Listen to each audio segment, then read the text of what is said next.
یہ بتائیے کہ ابھی تک یہ پتہ لگا ہے کہ ان کے یہاں پہ جتنے بھی ایسٹس ہیں، بینک اکاؤنٹس ہیں، پراپرٹیز ہیں، اس کی کوئی لسٹ آئی ہے آپ کے پاس؟ نہیں، اس کی لسٹ نہیں ہے، کیونکہ میری اطلاعات کے مطابق این سی سی آئی جو ہے وہ اس طرف بھی انویسٹیگیٹ کر رہی ہے کہ ان کا پاکستان میں کتنا ایسٹ ہے، پاکستان میں کتنا ہے، پاکستان سے باہر کتنا ہے، کتنا پیسہ بنا کے انہوں نے مختلف اکاؤنٹس وغیرہ میں رکھا آپ کو تھا۔ تو خان صاحب زیادہ پتہ ہوگا کہ میرے خیال سے یہ سب سے بڑے یوٹیوبر ہیں پاکستان میں جن کی جی ماشاء سبسکرپشن اللہ ہے. ماشاء اللہ. تو سبسکرپشن کے آپ کو پتہ ہے ان کو کتنے پیسے آتے ہیں، جی ہاں ٹھیک ہے نا. جی ہاں.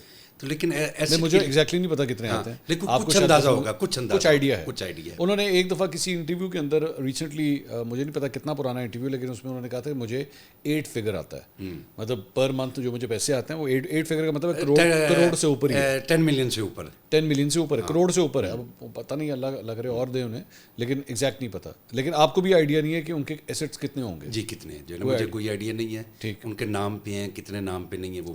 یہ بتائیے کہ اس انکوائری کے اندر آپ کی رائے میں، رائے ہے اوبیسلی، آئی ڈونٹ نو یہ ہوتا ہے کہ نہیں ہوتا، ایسٹ سیل بھی ہو سکتے ہیں؟ ایسٹس ہو سکتے ہیں، بینک اکاؤنٹس بھی سیل ہو سکتے ہیں؟ بالکل، وہ فریز ہو سکتے ہیں، فریز کیے جا سکتے ہیں.